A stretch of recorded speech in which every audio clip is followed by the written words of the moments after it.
Welcome back, Dragon Ballers, to Get the Mic, the only show where your hosts on the left, Al, And your host on the right, Brock. dissect fiction for its mythological significance. In this episode, we're going to be talking about Deep Blue Sea, which is the 48th episode of Dragon Ball.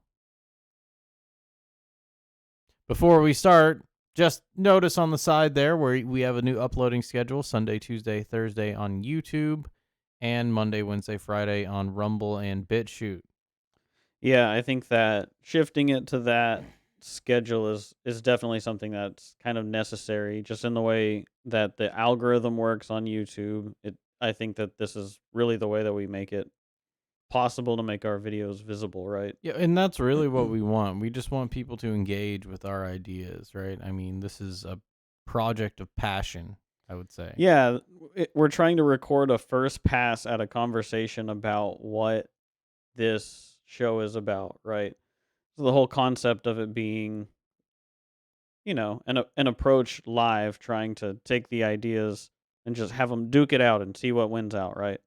To try to do that live, I mean, that's basically uh just something that we think is novel, right? We want to see what people have to say about Right. And so whether you agree, you disagree, if you liked what you heard, all that stuff, please give us a like, subscribe, put a comment down there, and we will address it on the next episode. But not before, let's just go ahead and get started, I suppose, is what I was trying to say. Yeah, I don't think there's any more housekeeping. Oh, I know what I was going to say. Before I get carried away, that was an excellent segue, and I ruined it. It is too easy to get carried away talking about Dragon Ball, That's right, Dragon Ballers. And that's why you guys, best fans, Dragon Balling left and Dragon Balling right. It's almost like Bloodborne. So the first thing we see is kind of a recap of what happened. We get Red's position in all of this.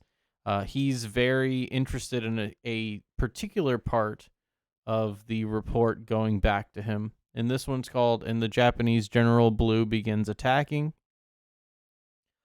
Red is shown in a position of dominance here. He is after a specific thing that our heroes have. He recognizes the value in the Dragon Radar.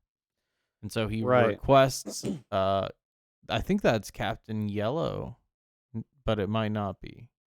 I honestly might just be a random tiger guy. Well, I like we talked about it a bit in the last episode, I think, that he's playing chess with him and he's playing from the black perspective, right?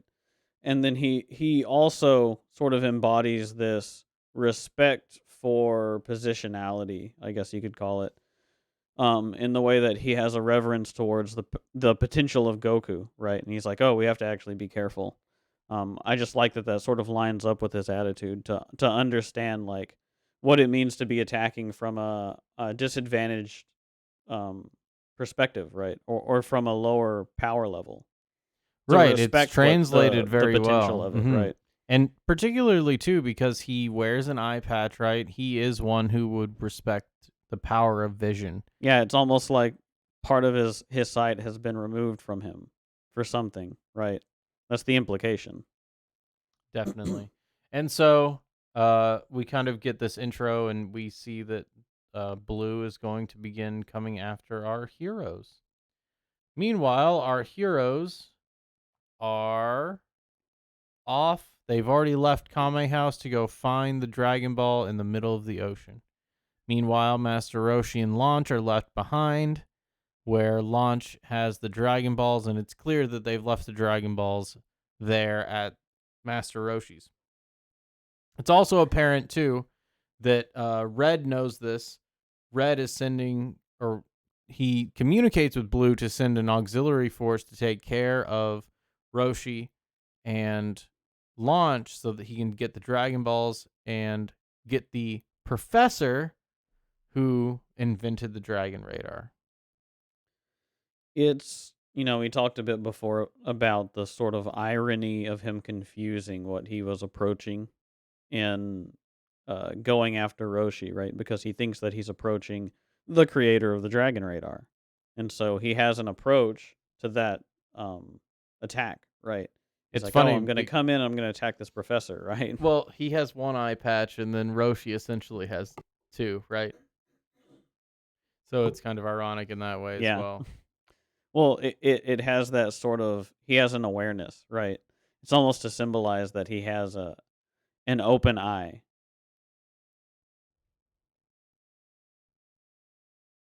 Hold on. Oh, technical difficulties.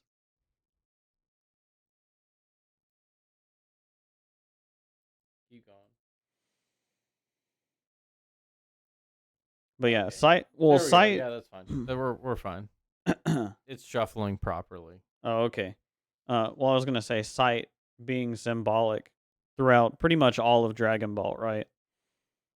Being a very important thing, especially with the Dragon Radar. I mean, all the way through to the end. Even to Scouters, sight is such a Right. specific I thing that was they gonna want to say use not to get symbolically. too Yeah. far, but right. So they dive down into the ocean, and that is to say that they are entering into the depths, not just the unknown, but the unknown of the unknown, because the ocean is kind of that inhospitable place which spawns monsters and chaos, right?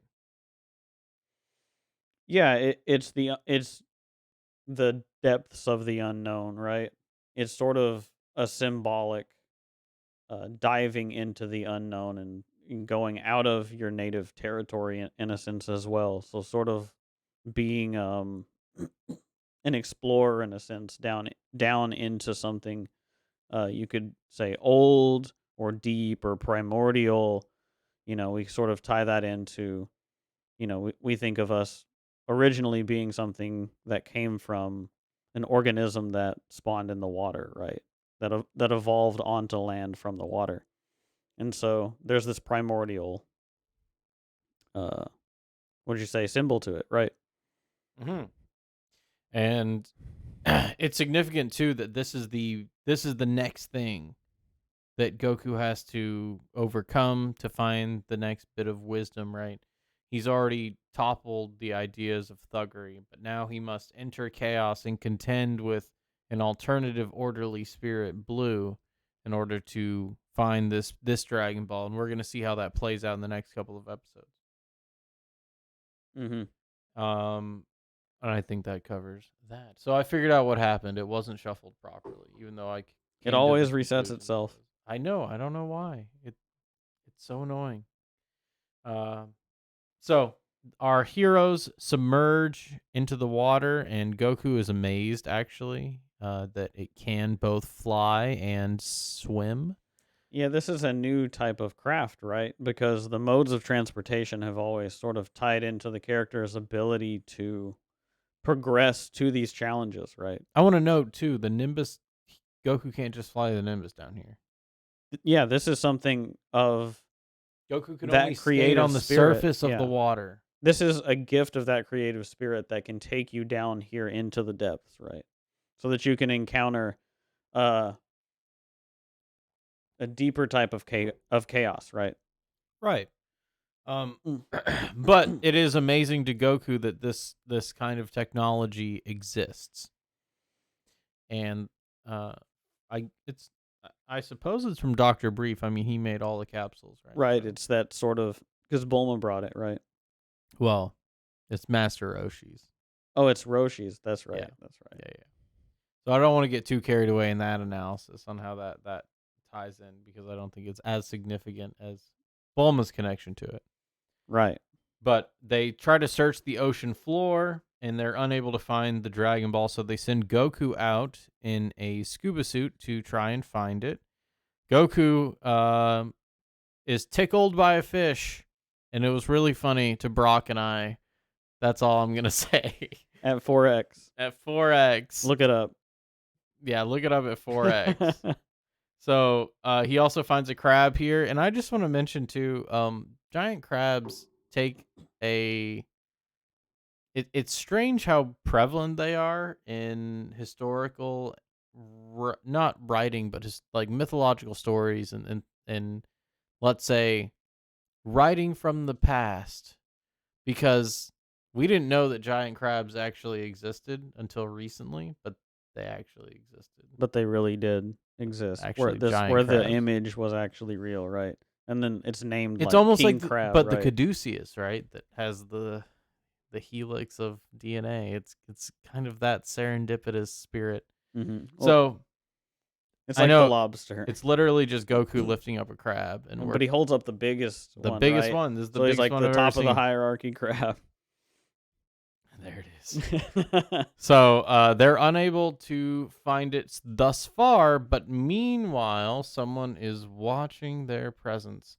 And I also want to mention before we continue that these lights, right? These are also a boon of that technological spirit that is brought along, wielded by Bulma. In a way, it's weird how it's functioning because Krillin is piloting it, but Bulma is really directing him where to go Yeah, and Bulma's what to the do. spirit, right? Or the ghost in the machine, right? Like she's the one that's Hmm. like directing what's going on. Right, and so this piercing through the unknown and discovering what's on the floor here is a significant power that Goku wasn't able to achieve alone, right? And it does say Capsule 82, so it is from Capsule Corp. Um, Mm-hmm. so it's significant to note that without these tools, even the hero is powerless amid endless chaos. Right. Powerless against chaos itself. Right. Yeah, the chaos of chaos. And so, The concept itself is. well, Goku has a very interesting relationship with water, as we'll see. I mean, we're gonna have a lot of episodes when we get to the end. When we finish the Frieza arc, Oh, it's gonna be great. we're gonna have like 5 episodes per season where we can talk about everything in context. Right. So we can say this is Goku's relationship to water. Boom. Yeah. So be ready for that. We only have 5 million episodes to go. Um, and so we do see that someone has been watching them. It's Blue. Blue has been monitoring them and is going to pursue them as well. Now, like we said last time, Blue is that personification of orderliness and tyranny and beauty all wrapped into one. Uh, It's worship of the self, right? mhm. And worship of this, the idea of order. It's not just the self because Mm-hmm. uh, Blue is subservient to Red in the way that he perceives Red as an ideal. Right. I meant more in the mode that he's acting like he's very vain. He takes himself to be what's beautiful, right? And what's beautiful is something to be worshipped, right? Oh yes, He's yes, I very see, I see. narcissistic, like the narcissist sort of And so, behavior that he exhibits. and when we see his chubby comrade Captain Dark, he even says that he needs to lose some weight. To be more like me, He right? inspires his troops, attack, steal, destroy. And so they scramble and they get ready to go. Half of them are going to Roshi's, and Blue himself is going after Goku. Blue himself. Now, a couple of significant things. He's the one that holds the binoculars and actually sees them go underwater into that chaos. He willingly embraces it as well, truthfully, let's say. Hmm. And before he can order any troops, this guy sneaks up behind him to tell him about Roshi, and he almost kills him. He just smacks him back and like slams him against the Did wall, he right? intentionally sneak, or did he just walk up to him? No, he just walked up to him. But I think it's and that's what I mean. It's not so much the self as order, right? Hierarchies. Hmm. Blue believes in hierarchies. Blue thrives in hierarchies. Well, this is his habitat, right? Well, and it's to say too, like Because of what he it represents. reminds me a little bit of the way and the pecking order that happens in Star Trek, right? Like characters have to answer each other with specific decorum, and the fact that this soldier didn't participate in that decorum denigrates the spirit of the Red Ribbon Army, and so Blue is really about that. Oh yeah. He's He's about the very, rule, right? very obsessed, let's say, Yeah. or possessed even. So he He goes he's after, policing a rule that he didn't create, right? He is essentially acting out their will, right? and we've also seen him execute his men multiple times. White never Mhm. did anything like that, right? No. No, he Silver. exterminates people. Silver was a little stern to those guys who were slacking off. What would Blue have done? Just cut him off. Killed them both right there. Yeah. They're weak links. And so we see that Blue's ruthlessness and dedication to the Red Ribbon spirit are a little bit more formidable than what we've seen thus far. I mean, Hasky, not an ideological foe in any way, only deceptively so. Well, there's an implication in this, right? Where when you see that, you're like, oh, well, we haven't really interacted with Blues men. And then it's like, oh, so we don't know how strong Blues men are. We know how strong they aren't. But so there's that implication in it. And I think that's a really good way that the show builds that tension up for him. You know, he really steps up the stakes of the interactions that they're having because he basically just erases one of the rules, right? There's this point in the anime, and it happens around the time that Bulma is almost assaulted, and there's a shift, and then it's like, okay, this rule Well, we're has been, gradually shifting. I think when we get to another certain character's death, we'll have yeah, shifted completely, and then after that, a ways after that, there'll be another death that will really shift and be like, all right, well, now it's time for Goku to grow the f up. oh yeah, oh And yeah. so a lot of Well, people let's who, not get ahead of yeah, ourselves. well, I know. Let's not. So let's continue here. Blue's going to go after them. And so, under the sea, they are still looking for the Dragon Ball. They found this crevasse where they perhaps think they might be able to find it down there. And so they take the submarine, and they being Goku, Bulma, and Krillin, and they go around the side, only to find a cave. It's a crack, he calls it. Found a crack. So it's like a crack in this rocky exterior here that goes down somewhere. So deeper Well, unknown. underwater cave, right? Mhm. It's A cavern or a dark space, right? well, this is the white dot in the black paisley, right? The order that has been fashioned even from these pirates under the sea. And we've already heard a little bit about the treasure, I think, right? Mhm. Yes. This is that sort of seed of gold The there. treasure that rivals the Dragon Balls. Yeah, it's the seed of gold, right? It is that treasure in the chaos. And so, where do dragons live? In caves? Here's our cave. Our cave in the realm of chaos. Yes. And I think that's pretty succinct for it. Anything else we want to say here about the cave? Nope, it's just the cave. So back at Roshi's house, Roshi has decidedly turned into a small Roshi again, and he's trying to view launch in the toilet. I think this is just two scenes together because they're both really short. Oh, okay. So yeah, there it's basically Roshi is sitting there waiting and waiting, and so we get the update that it's not working out the way that he had planned, that he was just going to come hang out and then he was just going to get to see her, right? And so he waits and then she opens the door finally and comes in with a vacuum cleaner And and vacuums him up. Yeah, we saw him. just sucks him up. We saw him go to the sewer last time. Last episode, he was flushed down the Oh toilet. yeah. Well, now he is beneath the toilet. He is the He was hiding beneath the refuse. toilet, right? Yeah. And he gets scooped up with the refuse. Meanwhile, the Red Ribbon Army is scrambling with their theme song, which is pretty great. I think the lyrics are worth looking up. It talks specifically about the spirit of the Red Ribbon Army, And I think it's significant that it's the first time we've heard it now with Blue's crew and Blue. Blue's It's crew. whose crew? Blue's crew. If they conquer the entire world, they will be filled with a sublime pride, right? There are very good lyrics to this song. Right, but knowing what we know about Red, Blue is this. Blue Right. is it. Right, a manifestation of this divine pride. Hmm. They bring the world to the depths of terror, I think The it said. depths of terror.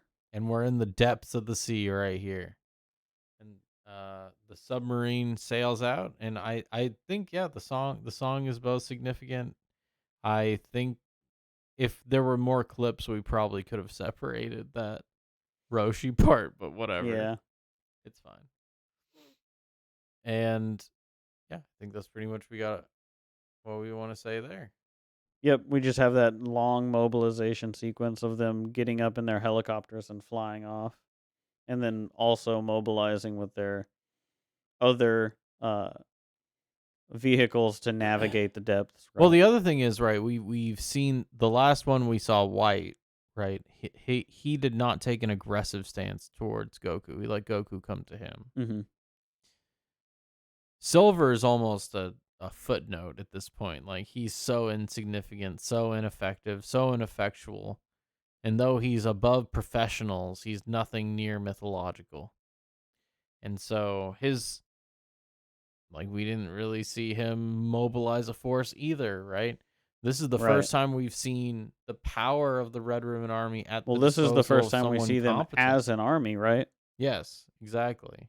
So far it's been a bunch of thugs and a bunch of just like sort of fools, so to speak. Fools and thugs. And now we actually see Blue's crew An is army. way more disciplined, right? Because I mean, even think about what White's guys were doing when Goku walks in on them, right? They're just chilling out, Yeah. not even in uniform, no weapons. Yeah, no. Ugh. So, they are gonna go after Goku. Still, I know we've been saying that for a while. Oops. So, they begin to go, and by they I mean our crew of heroes begin to go into the cave to try and find the Dragon Ball. And I think it's just around the corner here. Yes, there it is. And they find the cave in the cave and Meanwhile, this hippo guy is awesome. Just look at this hippo guy real quick. I love his design. the there's so many amazing character designs in Dragon Ball, I have to say. Like Dinosaur Man and Yeah, but I mean this hippo guy, he's like a the submarine commander, yeah, I guess. And they pursue them as they yes. find that cave. And so they have spotted our heroes and then begin firing torpedoes. This is the point where Goku tells Bulma what really is going on, and that the Red Ribbon Army has been after him, both of them, the whole time, and that she got attacked, possibly under a pretense that Goku could have avoided. If she would have known the Red Ribbon Army was after them, I don't think she would have acted that way towards those soldiers. Right, there's this blindness that Bulma's time with Goku goes away, and so her sight is sort of restored to her as to the context of her actions. And so she sees the Red Ribbon Army for how they are and understands then, and only after experiencing how the Red Ribbon Army is herself does she know, right? And she's already figured out, too, how debaucherous they can be, how anti holy they can be, let's say. Right. And it's Unholy. important that her first interaction is wholly antagonistic towards, Her her being spirit. itself. Yeah. Yeah. And so, yeah, and they start attacking. We've learned from Goku this, and so we know that they're both under this oppressive chaos, and they're both seeking the Dragon Ball as it seems to be the only way that they can get out of it. What do you think about that? Because that idea is interesting that um and it's sometimes repeated in fiction that the only way forward or only way back is forward, right? Well, th- they are, because they're being pursued, right? They've been set up in a situation where the only success now for them is to get their hands on the Dragon Ball, right? They're so far from the light, you could say. They're so far down here in the dark that the only light they can find to save them from this spirit of darkness is from the Dragon Ball, the star. That beat of order in the You chaos, so blue is a spirit of darkness? a manifestation of evil. I think so, but I think it's orderliness. I think it's tyranny that Well, he reigns here in the dark, right? It's almost like, I don't does he? He's kind of susceptible to the same that's why he is susceptible to the same kind of pitfalls that our heroes are. The traps, right? That kind of stuff. oh, that's true, yeah. We'll get there. Well, maybe I'm just reading it from his perspective then, because I'm thinking about it like how Blue would sort of come down here and be able to create order out of chaos because he's so orderly and he's so aligned Well, he's with a certainly malice, trying. right? Certainly trying, yeah. But anyway, Anyway, so we now learn and that the chase is on. They try to get away by going into the cave, and I think it's at this point that we see they barely get past a small opening where only mini subs can travel through, and this big submarine with torpedoes is not going to be able to. Blue wisely tells his crew, maybe not at this point, but not to fire any more torpedoes because they could cause a cave in, things like that.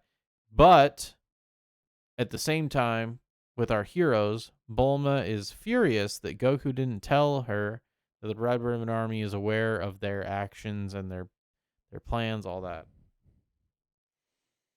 And I think that's pretty much where the episode ends. Is the Red Ribbon forces, including Blue, have taken 2 mini submarines and they're following our heroes down this tunnel, while Captain Dark and the Air Forces travel to Master Roshi. And so we're going to see how the manifestation and the alignment of the spirit of Captain Dark measures up to Master Roshi. I'm sure it'll be an even match. Meanwhile, we're going to see it's a very interesting arc because Blue and Goku are going down the same kind of chaotic um path underneath the sea to reach that bit of order, right? right, to find a, it's almost like you're seeking that wisdom out here in an unknown space because it's uh it's almost unnavigable, right? Execute the gunner. That's right. He does kill the gunner because he misses. Right. Just another representation of that where That he's supreme tyranny and orderliness. full, total tyranny, right? Not as much fun as total tyranny. Totalitarian. Check out I Teach Vader. He doesn't actually like sponsor us or anything, but he's an excellent, just total tyranny. That's all. So this kind of brings us neatly to the end as we will continue this in the next episode. Their journey through this chaos, how they're able to start navigating it, and how Roshi's able to measure up against Captain Dark is specifically something we're going to see. We'll get a little more of Launch too. So if you like Launch, be sure to tune in. This, unless do you have anything else to cap off?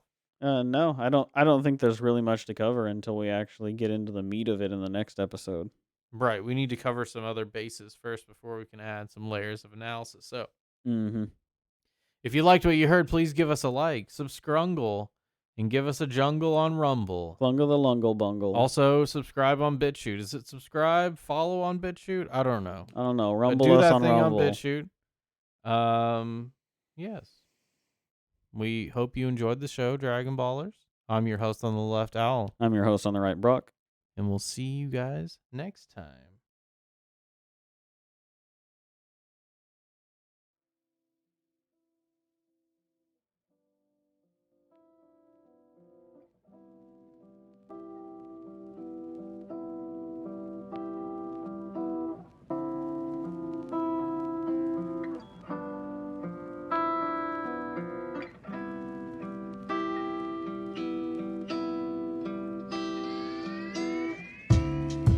The flying nimbus.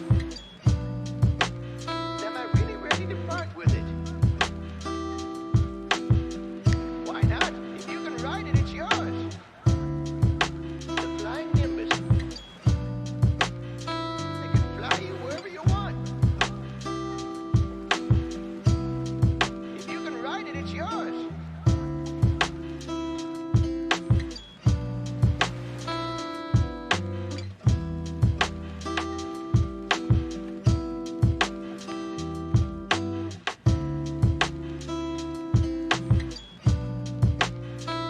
Come to me, flying nimbus. Where is that cloud? Oh, there it is. It's about time.